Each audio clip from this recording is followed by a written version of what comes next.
What's up to all my lovers and haters of postmodernism? Because today we are talking about the boogeyman of Western civilization, Michel Foucault and Cormac McCarthy. And this may come to as a surprise to some of you out there. But Cormac McCarthy was a big reader of the postmodernists and implemented a lot of their ideas and phrases into his work. And there has been a trend lately, kind of headed by Jordan Benzo Peterson, to say that the postmodernists have created all the problems in our society, and it all started with Herbert Marcuse and the Frankfurt School. And my favorite part about those people is that most of them have never actually read the primary sources from postmodernism. They're just repeating something that one guy who read them said. But nonetheless, I'm going to be explaining McCarthy's interest in Foucault and how it influenced Sutree and Blood Meridian today. So, Madness in Civilization, in my opinion, is one of Foucault's better books. And kind of the axiomatic argument that Foucault makes at the start of the book, and McCarthy really likes and focuses on the first chapter more than the other ones, but we'll talk about those two, is that leprosy, the disease that is very prominent in obviously world history, Christian theology, Christian history, was an external display of the negative aspects of reality. You could say of terror in these things. But at the end of the Middle Ages and right before the Renaissance, leprosy started to disappear, not outright. It wasn't cured completely, but a lot of leprosy suddenly was gone. And a lot of the leprosariums, where the leper colonies, were suddenly empty, but they didn't remain empty. After that, they were actually converted into mental asylums and prisons. Because when the external boogeyman, the lepers, went away, we suddenly had to confront the internal boogeyman. And Foucault beautifully shows us, as we're about to talk about, through early late Middle Ages and early Renaissance art, that we start to deal with madness. Because before we started viewing people as mad, they were somewhat revered in society because they were viewed as being touched by something up on the hierarchical scale, such as either a god or a devil or demonic energy. They were possessed or something, but that, didn't make them bad. That made them different. And they were able to function in society without necessarily being totally excluded. But when the leper colony started to disappear, something interesting started to happen. A new artistic trope and story started to come up. And this is the Ship of Fools trope. And it's funny because the Ship of Fools is a really good Grateful Dead song. But the trope actually starts in Plato's Republic, where he talks about a ship with a very dysfunctional crew. And this is supposed to be an allegory for why government has problems, because when you have a ship of fools all trying to govern this massive state, problems can occur. But at the time, this became a big deal, not just in art, in literature, but also in history.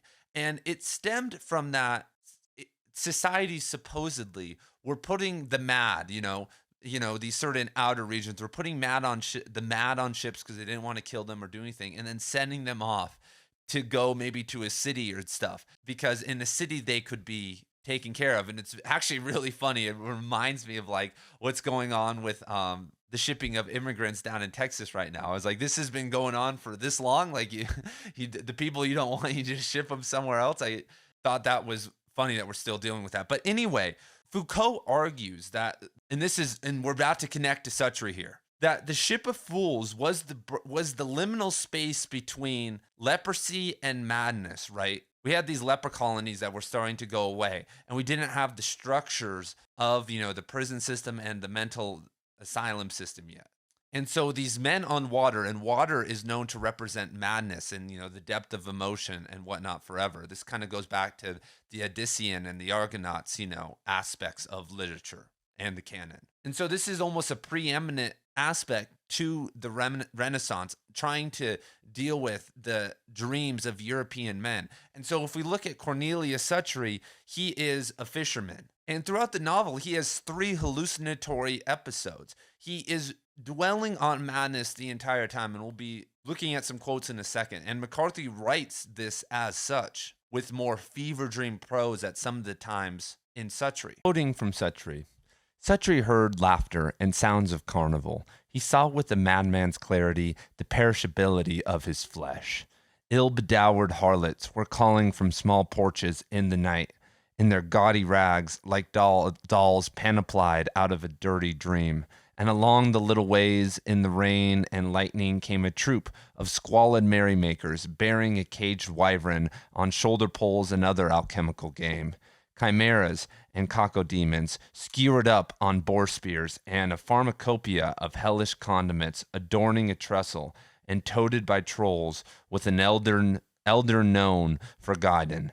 A mesoswar followed above on a string like a four-legged garish helium field. But as we can see here, this is kind of a Renaissancean aspect, like the carnival and these things. And what we see at the end with the chimeras and whatnot actually connects to Foucault, because Foucault argues that if we go back to like Adam and Eve and the naming of animals, and the animals have a co-harmonious relationship with humans, that was the relationship we had with the animal world. We use them in fables and stories. And in general, we try to contain animality within the domestication, especially in Christian theology. But at the end of the Gothic art era, moving toward the Renaissance, something started to happen. And this doesn't necessarily have to do with animals, but a lot of the morals, symbols, and messages that were put into art suddenly started to disappear. Which was a commonplace for a long time, that you were supposed to look at a painting and understand something about religion, it was. But then suddenly, when you start getting people like Caravaggio and other famous Renaissance artists, a lot of the meaning becomes less clear. And when meaning and virtue start to disappear in art, what that does is create internal reflection.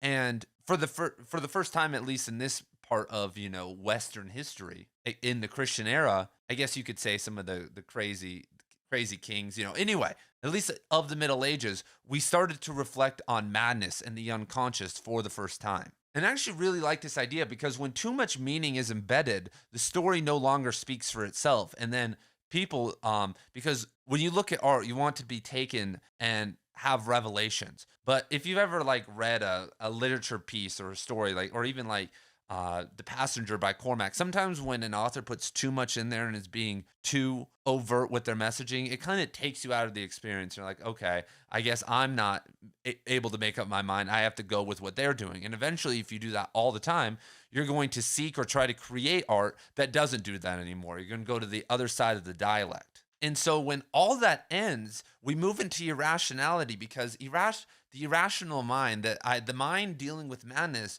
doesn't interpret. It doesn't want to interpret. What it wants is to be fascinated. And we're kind of in this era right now, very similar to the Renaissance. But then we suddenly see in the Renaissance fascination art, fascination fashion, festivities, literature start to explode. And this actually starts to move into the animal realm. Animals are no longer these nice and kind beings anymore. Suddenly we have chimeras, trolls, and all these things, gargoyles, because the rage of animals has escaped domestication.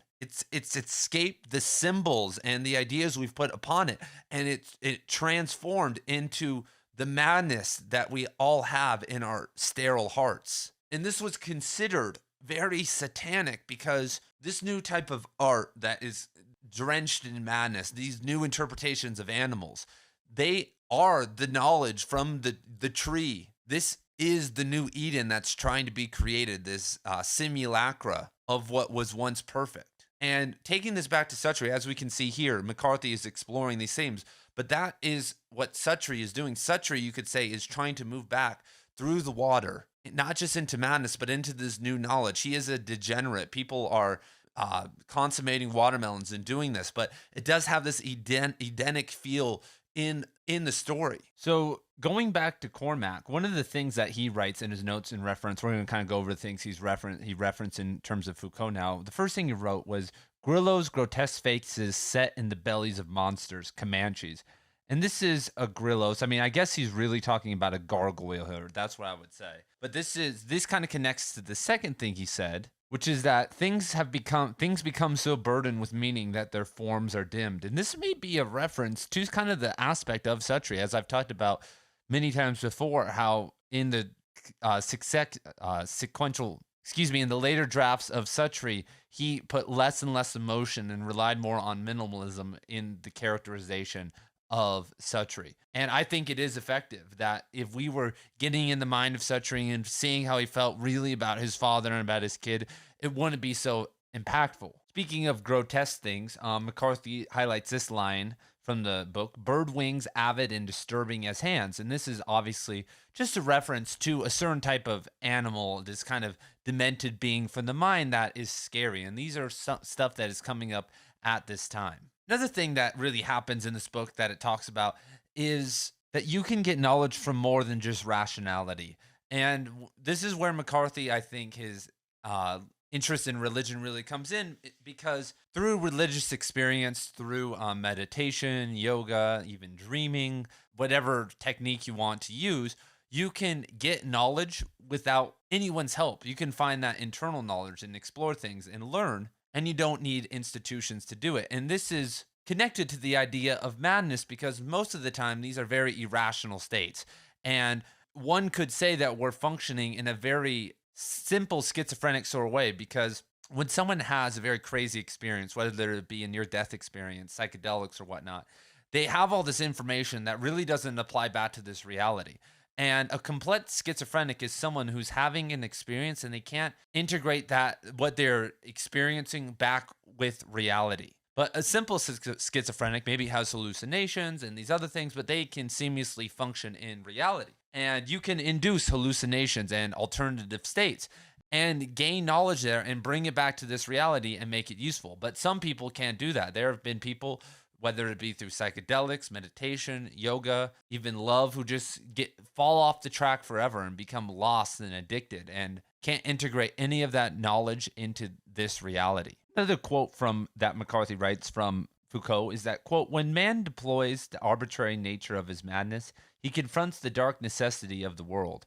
The animal that haunts his nightmares and his nights of privation is his own nature, which will lay bare hell's pitiless truth. And we've obviously made over the past couple videos these connections, but it all comes together that McCarthy was very interested in these things at this time, and it carries over at least until the early 90s. But the dream sequences that we see in a lot of McCarthy novels, I think, are him bringing this out into the open. He doesn't know how to integrate the unconscious without making it too cheesy. So the way to do that is just through straight symbolism and straight dreams or past memories that are maybe unreliable. It's a very smart method because McCarthy likes to stay minimalist, but in that zone, he can explore freely. And at the peak level in The Passenger, like just these weird, insane, sometimes rambling and long experiences with Alicia's hallucinations or her actual friends, however you want to take it. And speaking of hallucinations, here we have one of the paintings that McCarthy references, and he says, "Dule greet wit," and then in brackets witch question mark, referring to the witch mother that gives Sutree the hallucinatory substances. And so what's happening in this photo, if you look kind of deeply here, is that we have this mother right here, and she's wielding a sword of action. She's carrying her things with her, and she's going through hell. Right here, we see all the different phases of hell. Lots of people being eaten, being killed, terrible things going on, mutated animals. But why is she down there? What is she doing? Well, Foucault believes that she's seeking knowledge, and that's what McCarthy, was gaining reference from, and that's Foucault's book. She's down here in hell, armored with her stuff to gain this knowledge of madness, of these dark, you could say the shadow. And once Sutree goes through his hallucinatory experience, he feels, quote, floating like the first germ of life adrift on the earth's cooling seas, formless macule of plasm trapped in a vapor drop, and all creation yet to come. But even cooler, McCarthy writes that during that vision, Sutree sees an idiot in a yard in a leather harness. And why would he see the idiot? Well, one of the whole aspects of Foucault's work is that the idiot, and this is kind of an old thing I'm sure you've heard before, is the most pure form. Like people who stutter or are handicapped or are mentally ill, they are closer to God because they don't have the ego and the things that we have. They are more innocent and pristine. Whether you believe that or not is up to debate, and I'm sure that's not politically correct to say today. A couple other cool quotes from McCarthy that he writes about this book is that the madman and the murderer are few among us, and the saint as well. But the seeds of their being lie dormant in all men. And that is very Gnostic and very conducive to Sutree and the whole Blood Meridian era. And McCarthy actually imitates, you could even say steals a line from Foucault in Blood Meridian, and he attributes to the judge by saying, quote, and Foucault writes at the top that things themselves become so burdened that they finally lose their own form. And then McCarthy writes, like things so charged with meaning that their forms are dimmed. So when you dig through the graveyard of the archive and you start seeing these things, you realize that once again McCarthy is taking ideas and applying them to certain people. And you could say that Judge Holden has a Foucaultian viewpoint on reality, especially when it comes to some of the craziness of Blood Meridian, is that sometimes through McCarthy's like excess focus and grandiosity, grandiose characters, their forms are dimmed from that, and that's what he's kind of referencing here. So that is McCarthy's connection to Michel Foucault. I'm sure he's read a lot more and liked a lot of it, but that's all we know. Let me know what you guys thought of this presentation, what you think of Michel Foucault, and this is going to kind of conclude this little 3-part series